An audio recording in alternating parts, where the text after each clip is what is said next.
நபியே, துல்கர்னைன் பற்றி அவர்கள் உம்மிடம் கேட்கின்றனர்.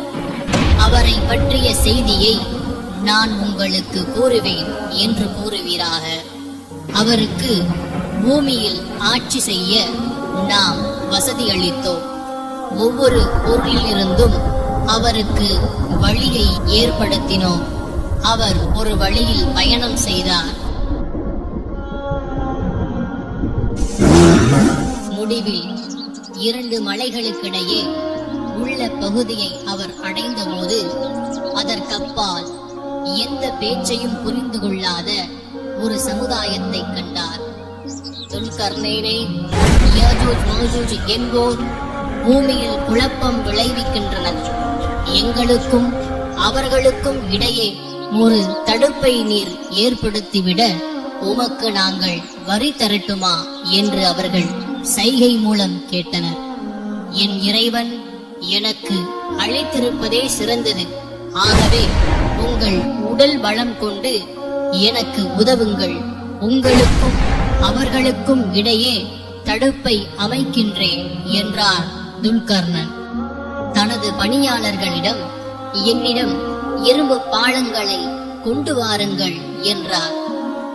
2 மலைகளின் இடைவெளி மறைந்து மட்டமான போது ஊதுங்கள் என்று கூறி அதை தீயாக ஆக்கினார். என்னிடம் செம்பை கொண்டு வாருங்கள், அதன் மீது உருக்கி ஊற்றுவேன் என்றார். அதில் மேலேறுவதற்கும் அதில் துவாரம் போடவும் அவர்களுக்கு இயலாது. இது எனது இறைவனின் அருள்.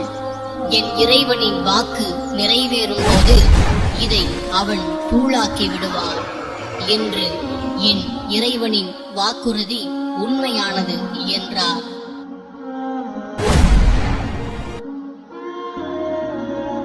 பின்னர் அல்லாஹ் யஹ்ஜூஜ் மஹ்ஜூஜ் கூட்டத்தாரை அனுப்புவான். அவர்கள் ஒவ்வொரு உயரமான பகுதியிலிருந்தும் வேகமாக கீழே இறங்கி வருவார்கள். அவர்களில் முதல் அணியினர் ஜோர்தானில் உள்ள தபரியா ஏரியை கடந்து செல்லும் போது அதிலுள்ள மொத்த நீரையும் குடித்து விடுவார்கள். அவர்களின் இறுதி அணியினர் அதை கடந்து செல்லும் போது முன்னொரு காலத்தில் இந்த ஏரியில் தண்ணீர் இருந்திருக்கும் என்று பேசிக்கொள்வார்கள்.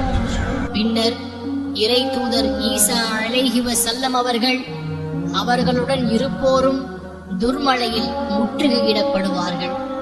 அப்போது ஏற்படும் பட்டினியால் அவர்களில் ஒருவருக்கு காளை மாட்டின் தலை கிடைப்பது இன்று உங்களில் ஒருவருக்கு 100 பொற்காசுகள் கிடைப்பதை விட சிறந்ததாக இருக்கும்.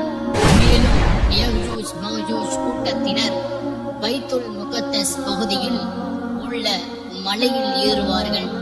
பூமியில் உள்ளவர்களை நாம் கொன்றுவிட்டோம், வாருங்கள் வானத்தில் உள்ளவர்களை கொள்வோம் என்று அவர்கள் கூறுவார்கள். தங்கள் அம்புகளை வானத்தை நோக்கி ஏய்வார்கள். அவர்களின் அம்புகளை இரத்தத்தில் தேய்த்து அல்லாஹ் திருப்பி அனுப்புவார். பின்னர் இறை தூதர் ஈசா அலைஹி வஸல்லம் அவர்கள் அவர்களுடன் இருப்போரும் அல்லாஹ்விடம் உதவி கேட்டு பணிந்து வேண்டுவார்கள். அப்போது யஹ்ஜூஜ் மஹ்ஜூஜ் கூட்டத்தாரின் பிடரிகளில் புழுக்களை அல்லாஹ் அனுப்புவார். அதனால் அவர்கள் அனைவரும் ஒரே நேரத்தில் பலியாவார்கள். பின்னர் இறை தூதர் ஈசா அலைஹி வஸல்லம் அவர்களும் அவர்களுடன் இருப்போரும் மலையிலிருந்து தரைக்கு இறங்கி வருவார்கள். அப்போது பூமியின் எந்த ஒரு சான் அளவு இடமும் யஜூஜ் மஜூஜ் கூட்டத்தாரின் சடலங்களிலிருந்து வெளிவரும் கொழுப்பாலும் துர்நாற்றத்தாலும் நிரம்பி இருப்பதையே காண்பார்கள். உடனே இறை தூதர் ஈசா அலைஹி வஸல்லம் அவர்களும் அவர்களுடன் இருப்போரும் அல்லாஹ்விடம் அவற்றை அகற்ற கோரி பணிந்து வேண்டுவார்கள். அப்போது அல்லாஹ் ஒட்டகங்களின் கழுத்துகளை போன்று பெரிதாக உள்ள பறவைகளை அனுப்புவான். அவை அந்த பிணங்களை தூக்கிச் சென்று அல்லாஹ் நாடிய இடத்தில் வீசி எறியும். பின்னர் அல்லாஹ் மழை பொழியச் செய்வான். அந்த மழை எந்த மண் வீட்டிலும் எந்த முடிவீட்டிலும் படாமல் இருக்காது. இறுதியில் பூமியை கழுவி கண்ணாடி போன்று சுத்தமாக ஆக்கிவிடும்.